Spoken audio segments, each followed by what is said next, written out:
का वीडियो काफ़ी important video है, क्योंकि जो वैकेंसी है अनएक्सपेक्टेड वैकेंसी है, इसके बारे में कोई भी कंफर्म इन्फॉर्मेशन नहीं थी कि इसकी वैकेंसी अभी आने वाली है। हाँ, हालांकि एलटी के लिए रिक्तियों की सूचना मांगी जा रही थी, बट प्रवक्ता के बारे में ऐसी कोई कंफर्म डेट नहीं थी कि इसकी वैकेंसी आएंगी। और वैकेंसी जो आई है बहुत अधिक वैकेंसी है। अब तक प्रवक्ता के लिए इतनी वैकेंसी नहीं आई है। प्रवक्ता मीन्स होता है जो 11th और 12th के लिए पढ़ाता है। और विद्यालय कौन से हैं? जीआईसी विद्यालय हैं, जो पूर्णतः सिटी के विद्यालय हैं एंड गवर्नमेंट विद्यालय हैं। जो विद्यालय होते हैं उसकी तरह नहीं है। तो ये पीजीटी से बिल्कुल ही डिफरेंट है। इसमें इंटरव्यू नहीं होगा, लेकिन इसमें नेगेटिव मार्किंग है। तो यह बिल्कुल ही अलग है, इसलिए इंटरव्यू नहीं है। इसलिए इसमें 2 पेपर होंगे, प्री होगा, उसके बाद मेन होगा। तो हम सभी इंपॉर्टेंट पॉइंट को जान लेते हैं, क्योंकि पीजीटी से बिल्कुल ही डिफरेंट होता है। तो सबसे पहले इसकी डेट जान लेते हैं। ऑनलाइन आवेदन 22/12/2020 से स्टार्ट हो गए हैं। फीस जमा करने की लास्ट डेट 18/1/2021 है और अंतिम तिथि है 22/1/2021, जहां अपने फॉर्म आप सबमिट कर सकते हैं। इसलिए आपको 1 मंथ का इसमें टाइम मिला है। ऑनलाइन ही फॉर्म अप्लाई होंगे, इसलिए आप फॉर्म अप्लाई करने से पहले पूरी जो इन्फॉर्मेशन है इसको अच्छे से पढ़ लें, उसी के बाद अप्लाई करें, क्योंकि यदि बाद में मिस्टेक होती है तो काफ़ी प्रॉब्लम्स होती है मेंटली भी, और आपका जो रुपए हैं वो भी बर्बाद होते हैं। तो इसके लिए आपको वेबसाइट इनकी दी हुई है। आप इनकी वेबसाइट uppsc.up.nic पर आप जाकर अपने फॉर्म अप्लाई कर सकते हैं। तो फॉर्म अप्लाई करने के बाद इसमें जो आवेदन शुल्क है काफ़ी कम शुल्क है। ओबीसी और जनरल के लिए 125 है, अनुसूचित जाति जनजाति के लिए 65 है, दिव्यांग के लिए केवल 25 रुपये हैं और भूतपूर्व सैनिक के लिए 65 है। ठीक है। स्वतंत्रता सेनानी आश्रित अपने मूल श्रेणी के अनुसार देंगे। इसमें एक इम्पॉर्टेंट पॉइंट दिया हुआ है कि सबमिट किए गए आवेदन में संशोधन, तो इसमें संशोधन का मौका दिया गया है। इसको आप अच्छे से पढ़ लें कि किन श्रेणी को दिया गया है। जैसे आपकी त्रुटि होती है सबमिट करने के बाद, जैसे परीक्षा का नाम, भर्ती का प्रकार, रजिस्ट्रेशन, मोबाइल नंबर, ईमेल, आधार, ऐसे मामले जिसमें संशोधन श्रेणी का शुल्क अधिक है। ठीक है। इन प्रविष्टियों में त्रुटि की दशा में अभ्यर्थी निर्धारित शुल्क के साथ नया ऑनलाइन आवेदन कर सकते हैं और इसे ऑनलाइन आवेदन जमा करने की निर्धारित अंतिम तिथि के पूर्व संशोधन करने हेतु तो अभ्यर्थी को एक अवसर अनुमन्य है, जिसकी प्रक्रिया है इस प्रकार से। तो ये प्रक्रिया दी है। यदि कोई मिस्टेक हो जाती है, इसलिए आप पहले से ही अच्छे से आराम से भरें बिना किसी स्ट्रेस लिए हुए। अब देख लेते हैं रिक्तियों की संख्या, जो बहुत इंपॉर्टेंट है, किस सब्जेक्ट में कितनी है। तो यह है जो वैकेंसी है 2 पार्टों में डिवाइडेड है, पुरुष शाखा और महिला शाखा। तो हम पुरुष शाखा में देख लेते हैं कितनी सब्जेक्ट में वैकेंसी कितनी निकली है। हिंदी में टोटल है 98, अंग्रेजी में 100, भौतिक विज्ञान में 105, रसायन में 106, जीव विज्ञान में 137, मैथ में 132, संस्कृत में 46, अर्थशास्त्र में 56, नागरिक शास्त्र में 47, भूगोल में 60, हिस्ट्री में 42, समाजशास्त्र में 30, शिक्षा शास्त्र में 1, उर्दू में 20 एंड वाणिज्य में 11। तो टोटल जो वैकेंसी है पुरुष शाखा की वो है 991 और महिला शाखा की हैं 482। महिला की देख लेते हैं। हिंदी में है 21, अंग्रेजी में है 22, भौतिक विज्ञान में 57, रसायन में 59, जीव विज्ञान में 51, गणित में 137। सबसे अधिक महिलाओं की जो वैकेंसी है वो गणित में है। संस्कृत में 13, अर्थशास्त्र में 10, नागरिक शास्त्र में 15, भूगोल में 14, इतिहास में 15, समाजशास्त्र में 8, शिक्षा शास्त्र में 4, उर्दू में 5, वाणिज्य में 1, गृह विज्ञान में 10 और टोटल हैं 482। ठीक है। इनको कैटेगरी वाइज भी डिवाइड किया गया है। अब हम देख लेते हैं वेतनमान। तो वेतनमान भी इंटर कॉलेज की है, वो भी जीआईसी में, तो इनका वेतन भी बहुत ही अच्छा है। वेतनमान 9,300 से 34,800 और ग्रेड पे है 4800, लेवल 8। और इम्पोर्टेंट पॉइंट मेंशन किया है कि जो स्टूडेंट प्री में पास हो जाएंगे वही मेन में आएंगे और रोल नंबर जो होगा आपका प्री का वही आपका मेंस में रहेगा। और इसमें आप किसी भी कैटेगरी आपको बाद में चेंज नहीं कर सकते। जो आपने पहले फॉर्म भरा है, जो आप अभी फॉर्म भरेंगे, जो इन्फॉर्मेशन देंगे वही आपकी लास्ट तक इन्फॉर्मेशन रहेगी। बाद में आप जो मेंस होगा उसमें आप फिर से कोई भी चेंजेस नहीं कर सकते हैं। आरक्षण इसमें उत्तर प्रदेश के अनुसूचित जाति, अनुसूचित जनजाति और पिछड़े वर्ग, आर्थिक रूप से जो कमजोर वर्ग हैं उनके लिए भूतपूर्व सैनिक महिला अभ्यर्थियों को शासक के नियमानुसार आरक्षण दिया गया है। ठीक है, तो आरक्षण भी दिया गया है इसमें। और अब देख लेते हैं शैक्षिक अर्हताएं। ठीक है, तो अब शैक्षिक क्वालिफिकेशन क्या होनी चाहिए इन पोस्टों पे अप्लाई करने के लिए, जो मोस्ट इम्पॉर्टेंट पॉइंट है हमारा। पद नाम देखिए, ये पीजीटी के लिए है, प्रवक्ता के लिए है, इसलिए इसमें बीएड को नहीं मांगा गया है, केवल पीजी ही मांगा गया है। ठीक है, ये पॉइंट आप अपने माइंड में रख लें। पीजी हैं आप तो आप इसमें अप्लाई कर सकते हैं। पहला है कि इसमें पुरुष महिला दोनों के लिए सेम है क्वालिफिकेशन। ठीक है, अलग अलग कुछ नहीं है। समाजशास्त्र, भूगोल, अर्थशास्त्र, इतिहास, नागरिक शास्त्र, भौतिक शास्त्र, रसायन, गणित, अंग्रेजी।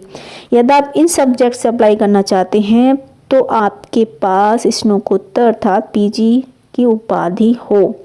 ठीक है, या उसके समकक्ष कोई और उपाधि। जीव विज्ञान में अप्लाई करना चाहते हैं तो वनस्पति या जंतु में आपका पीजी हो। ठीक है, इन दोनों में से आपका एक हो। शिक्षा शास्त्र में अप्लाई करना चाहते हैं तो मनोविज्ञान या शिक्षा शास्त्र में पीजी उपाधि हो, या राजकीय या मान्यता प्राप्त प्रशिक्षण विद्यालय से एलटी डिप्लोमा, या भारतीय विधि द्वारा स्थापित किसी विश्वविद्यालय से शिक्षा शास्त्र में स्नातक उपाधि, या भारत में विधि द्वारा स्थापित किसी विश्वविद्यालय में शिक्षा शास्त्र में स्नातकोत्तर। तो शिक्षा शास्त्र के लिए तो उन्होंने कई ऑप्शन दिए हैं, तो आप देख लीजिए इसमें आप किस श्रेणी में आते हैं। हिंदी में अप्लाई करने के लिए आप हिंदी में थोड़ा इसमें वही पॉइंट है, संस्कृत वाला आ जाता है इसमें भी। हिंदी में आपका पीजी हो, ठीक है, प्लस आपका संस्कृत भी होना चाहिए ग्रेजुएशन में। ठीक है, कला स्नातक हो संस्कृत विषय के साथ, या संस्कृत विश्वविद्यालय वाराणसी की शास्त्रीय परीक्षा का प्रमाण पत्र हो। यदि आपके पास संस्कृत नहीं है ग्रेजुएशन में तो आपके पास संस्कृत विश्वविद्यालय वाराणसी की शास्त्रीय परीक्षा का प्रमाण पत्र हो। उर्दू के लिए आपके पास पीजी होना चाहिए या इस प्रकार की कोई अन्य उपाधि। संस्कृत अप्लाई करने के लिए भी आपके पास पीजी। वाणिज्य में पीजी होना चाहिए। होम साइंस में अप्लाई करने के लिए इसमें भी कई सारे ऑप्शन दिए हुए हैं, तो आप अपने अकॉर्डिंग देख लीजिए अच्छे से कि आप किस श्रेणी में आ रहे हैं। जो होम साइंस की जो पोस्ट हैं केवल वो महिलाओं के लिए हैं, पुरुष में वह सब्जेक्ट नहीं दिया गया है। अब हम इम्पोर्टेंट पॉइंट देख लेते हैं एज का। तो इसमें कम से कम 21 होने चाहिए, 21 से कम नहीं होनी चाहिए और 40 से अधिक नहीं होनी चाहिए। इसमें भी रिलैक्सेशन दिया हुआ है, जैसे आप हैंडीकैप्ड हैं, दिव्यांग हैं तो आप 55 वर्ष तक इसमें अप्लाई कर सकते हैं, और अनुसूचित जाति इन सबको भी छूट दी गई है। के आधार पर मुख्य परीक्षा में प्रवेश हेतु रिक्तियों के 13 गुना अभ्यर्थी सफल करे जाएंगे। ठीक है, तो 1700 के लगभग इसमें रिक्तियां हैं, तो इसमें 17 के 13 गुना इसमें सफल घोषित किए जाएंगे। और आपको जो बॉल पेन यूज करनी है वह आपको काले कलर की ही बॉल पॉइंट यूज करनी है, पेंसिल या रबर का यूज नहीं करना है। ठीक है। नंबर 19 जो मोस्ट इम्पॉर्टेंट है कि प्रारंभिक जो परीक्षा होगी वह वस्तुनिष्ठ प्रकार की होगी और उसमें नेगेटिव मार्किंग है। ठीक है, यदि आपने एलटी का पिछली बार एग्जाम दिया हो तो आपने देखा था वह भी 2 पार्ट में डिवाइडेड थी और उसमें भी नेगेटिव मार्किंग थी, तो सेम इसमें भी है। ठीक है, इसमें प्री और मेन कर दिया है बिकॉज इसमें इंटरव्यू नहीं होगा, समाप्त कर दिए हैं इंटरव्यू इसलिए। तो इसमें जो नेगेटिव मार्क होंगी वे 1/3 अर्थात 0.33 आपके दंड रूप काटा जाएगा यदि आप कोई भी प्रश्न गलत आंसर देते हैं। ठीक, प्री में पास होने के लिए उन्होंने कुछ क्राइटेरिया दी हैं, कम से कम इतने अंक चाहिए तभी आप प्री में पास माने जाएंगे और मेन में जा सकते हैं। तो इसके लिए अनुसूचित जाति अनुसूचित जनजाति 35% यदि उनके अंक हैं तभी वे मेन में जाएंगे, और जनरल और ओबीसी के लिए 40% पास होना जरूरी है। ठीक है, कहते हैं प्रारंभिक परीक्षा हेतु परीक्षा योजना एवं पाठ्यक्रम। प्रारंभिक परीक्षा जो होगी वो फ्री होगा, वह सामान्य अध्ययन होगा, ऑब्जेक्टिव ही होगा, वस्तुनिष्ठ बहुविकल्पी प्रश्न होंगे। प्रश्नों की संख्या 120 होगी जिसमें वैकल्पिक विषय होगा 80 और सामान्य अध्ययन के होंगे 40। ठीक है, तो आपका जो सब्जेक्ट होगा जैसे आपने हिंदी ली या इंग्लिश ली तो ये सब 80 प्रश्न होंगे इनके, और इसके अलावा जीके तो सभी के लिए आएगा, सेम जीके आएगा, केवल सब्जेक्ट सबके चेंज हो जाएंगे। ठीक है, तो हम सामान्य अध्ययन देख लेते हैं। तो सामान्य अध्ययन भाई बहुत ही विस्तृत होता है, देखने में चाहे छोटा लगे लेकिन यह होता काफ़ी विस्तृत है।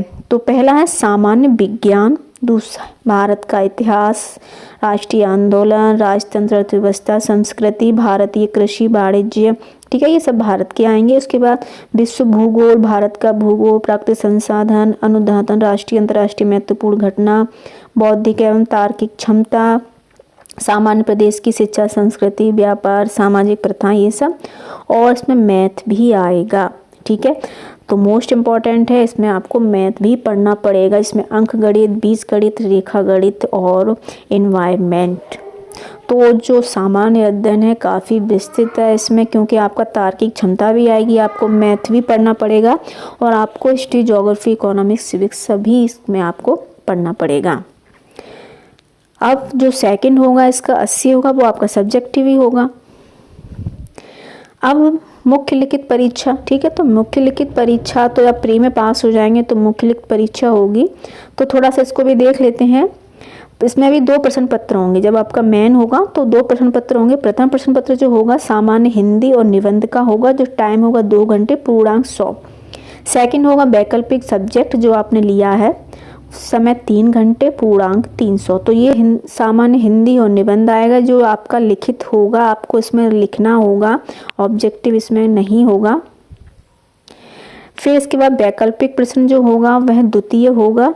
द्वितीय आपका सब्जेक्टिव होगा, वह 3 पार्ट में डिवाइड होगा, आ, बा, सा, जिसमें आपका जो होगा 5 प्रश्न होंगे। वह आपको 250 शब्दों में लिखने होंगे। प्रत्येक प्रश्न 25 अंकों का होगा। खंड बा 5 लघु उत्तरीय होंगे जिनमें 150 शब्द लिखने होंगे। और सा होगा अति लघु, जो 50 शब्दों का होगा, जो 10 अंक के होंगे। तो इस प्रकार से आपका ये 2 पार्ट में होगा, प्री और मेन। इस प्रकार से हमने इसको जो मेन पॉइंट है हमारे लिए इम्पोर्टेंट है, हमने सभी को डिस्कस कर लिया है। इसमें कोई स्पेशल एजुकेशन नहीं मांगी गई है कि बीएड मांगा गया हो, ऐसा कुछ भी नहीं है। आपको सिंपल आपने पीजी किया हो, एमए किया हो तो आप इसमें अप्लाई कर सकते हैं। और आपकी एज होनी चाहिए वह 21 से 40 होनी चाहिए। इसमें एज रिलैक्सेशन दिया हुआ। सब्जेक्ट कॉम्बिनेशन में केवल हिंदी में ही संस्कृत लेनी है, बाकी सब में आपने पीजी किया हो तो आप इसमें अप्लाई कर सकते हैं। Clearly, no tension. और सब्जेक्ट पैटर्न आपका प्री और मेन दोनों में डिवाइडेड है। पहले आप प्री पास करेंगे जिसमें आपको जीके भी आएगा, और जीके नॉर्मल जीके नहीं आएगा क्योंकि यह यूपीपीएससी एग्जाम करा रही है, उत्तर प्रदेश लोक सेवा आयोग एग्जाम करा रहा है, तो इजीली जीके तो नहीं आएगा, ठीक है। तो सामान्य अध्ययन आएगा, काफ़ी अच्छा सामान्य अध्ययन आएगा। फिर भी आपके माइंड में कोई भी क्वेश्चन हो तो आप हमसे पूछ सकते हैं। तो मिलते हैं नेक्स्ट वीडियो में। वीडियो को लाइक और शेयर कर दें, चैनल को सब्सक्राइब कर लें और बेल आइकन प्रेस कर दें जिससे आपको नोटिफिकेशन मिलती रहे। Thanks for watching.